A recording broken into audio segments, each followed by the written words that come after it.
As we continue to make this rented garden our own, it's time to focus on the summer garden. I'm preparing a new border, working with the existing established plants that we have, and today I'm going to share with you my design, the color scheme, how I'm preparing the space, and also some of the plants we're going to be adding to our new rose border. Hi everyone, welcome back to the channel.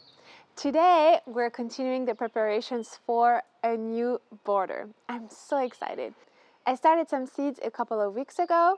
The seedlings are doing so well and I can't wait to get them planted.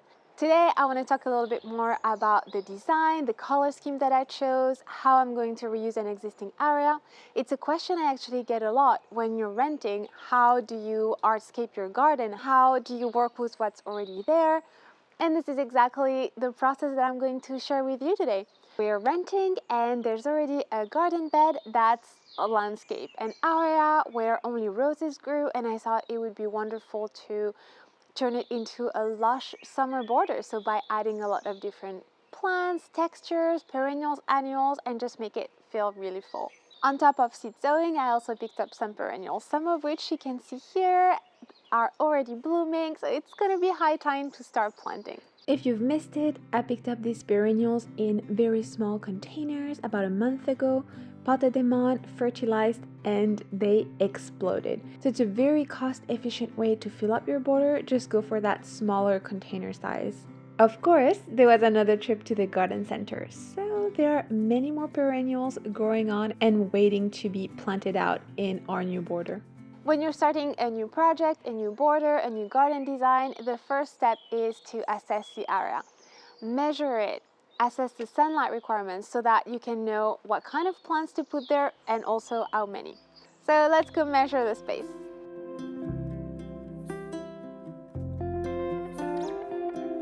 So for me here, the process, because I already had the hardscaping, was to measure the space.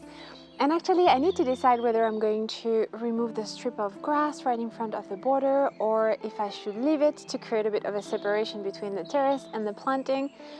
Let me know what you think. I think I want to remove it so that I have more room for plants, but I'd love to know what you think.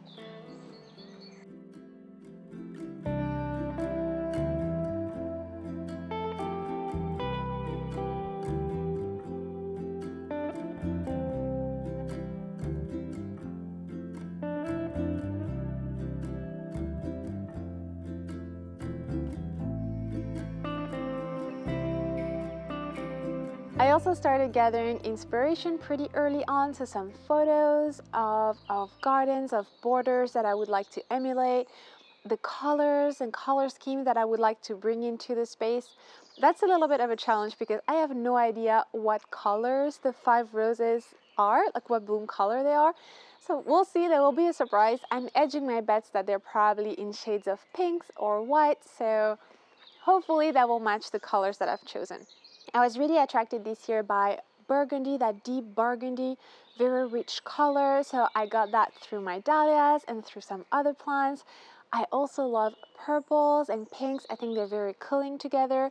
I'm also adding some oranges and a little bit of white. Actually, I've also started an Excel spreadsheet to really help me know exactly when I will get a specific color, and that also really helps you match your color scheme throughout the season. So it's a very simple table that you can start. You can list on the left-hand side your plants, and then the columns will be your months throughout the year. And then you just would color in when the bloom is in flower with the color that it is, and then when it's in leaf. A great example for that is the rosemary that's evergreen year-round and then blooms a couple of months of the year. That's also a great way to spot where you will have gaps in blooms.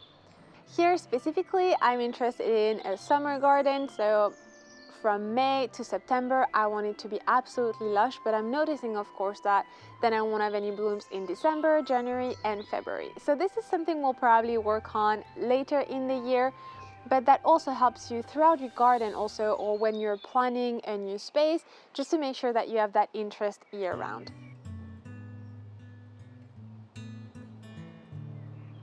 Let's prepare the area.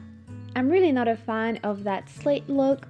One, there's a lot of weeds growing through, and two, it's going to make planting rather difficult and probably messy. So I just want to get a clean slate, if you will, and remove everything. I'll then have to amend the soil, and I'll probably mulch again with some bark to help retain moisture.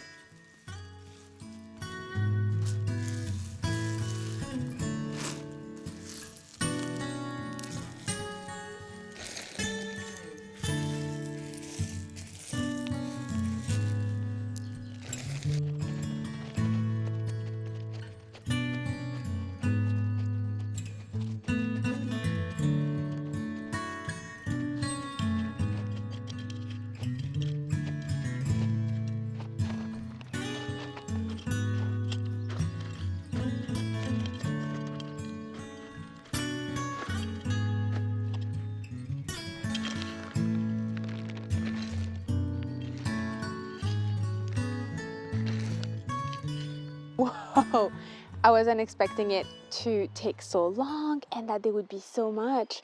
Now, if you can see here, I think I have 1, 2, 3, 4, 5. I have more than like 6 bags of nearly 40 liters filled with that slate.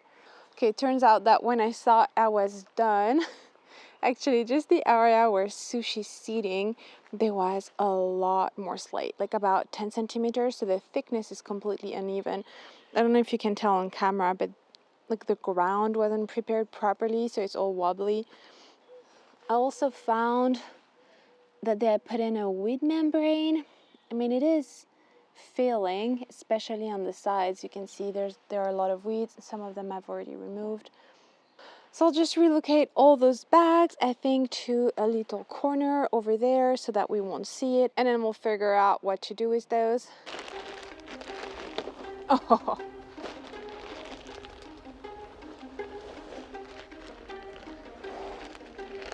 this is heavy. It's a job for the garden truly, but it's just super heavy. I mean, we're talking like nearly tons, I would say, of, no? I mean, are we near the ton? How many bags?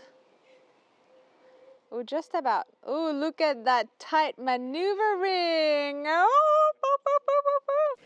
If you're revamping an existing area, you might have plants that you'd like to move or relocate to another area. That's my case here. There are some primroses in this part of the grass that will become flower bed, so I want to relocate those. It's a great time of year to relocate primroses because they're done blooming and they won't mind the relocating.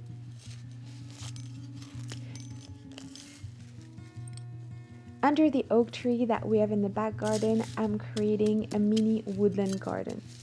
I already added some primroses that my in-laws brought us. I'm also relocating a couple of weeds, I think that are related to the forget-me-not family and produce really small, dainty blue flowers. So I'm hoping we're going to have a blue carpet pretty soon. Earlier in the season, I had also added some snowdrops in the green. That's the best way to add them to your gardens. I just separated each bulb and then spread them out in the area. It's also an area where I want to leave the grass a bit longer, and I think it's going to look absolutely sweet. In early winter, we're going to get the snowdrops and then the primroses. I also want to add some muscari and daffodils that I've been growing in containers. So as soon as their foliage dies back, I'm going to transplant them in the area. I'm hoping that then at this time of year in May, the alkanet and also some forget-me-not that I'm growing from seed will take over. I think all the plants will be pretty happy there because despite the mature tree, the clay soil retains a lot of moisture. I also want to add in some Amy Mages for that wonderful ethereal look. I think it's going to be absolutely striking. Maybe some bluebells at some point. All the woodland feels essentially.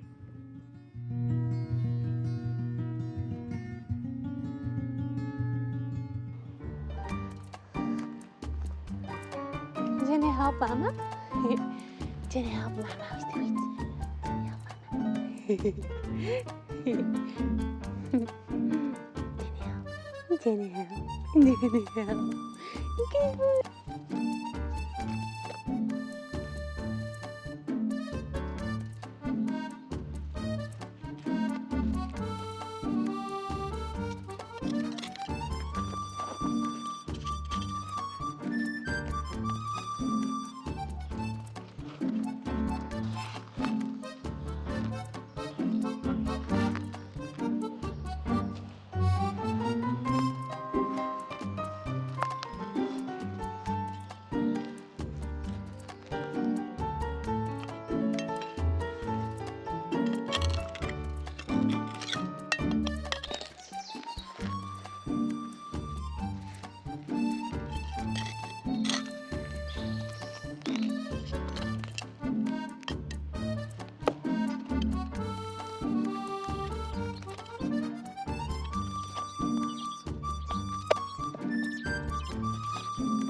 Once you've measured your space, assessed, made your list of plants, and make sure that everything fit into your color scheme, there's also the question of how many plants per square meters will you need.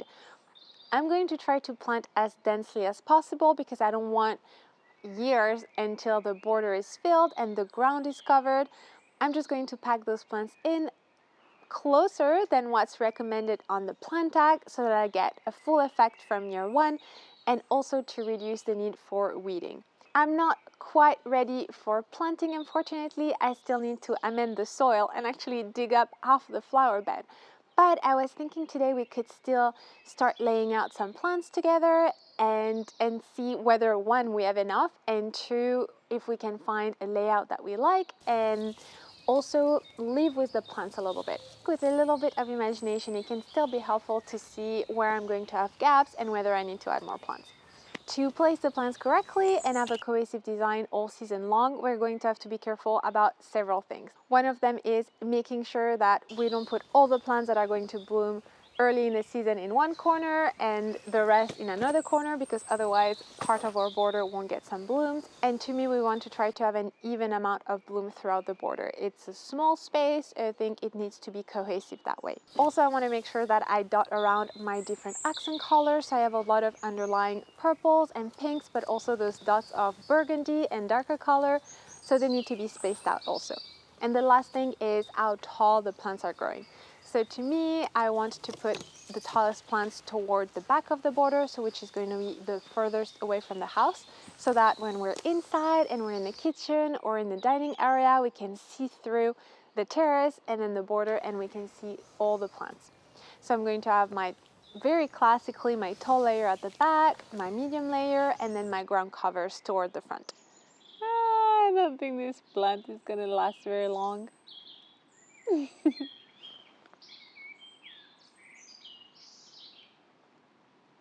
This is what it looks like so far. Of course, I still need to finalize the plants, but just playing around. We have our cat Nepeta over here, and I put dahlias at the back, some scabiosa. It's a little bit difficult to see the plants that are still on the grass. Of course, I'll remove the grass and prepare the flower bed. So kind of weaving dahlias in and out, for example. Here I have sedums that are dotted around. I still need to check that texture-wise things are going to be okay, because for example here I'm noticing that I placed some achillea next to the rosemary and the textures are pretty similar. So we'll see. Ooh! Ooh! We have a bud! Ooh! Yeah, so this is pink. That's gonna work out okay. Over here also as well in the corner, I'm thinking I might place an obelisk and grow the sweet peas, but for now I place some taller plants, but I think I could still do like a little teepee there with some sweet peas. This is already looking pretty full, and I don't even have the annuals. I still have the nasturtiums over here, the cosmos that I want to fit in. There's a couple of nigellas as well. And over here I have some amaranth, I have some phacelia. So there's still a lot we can play around with without excluding more trips to the garden center. Thanks for watching this video. I hope you enjoyed it, and make sure to subscribe so you don't miss out part 3, where we're going to finish preparing the ground and also plant everything. I'll see you there.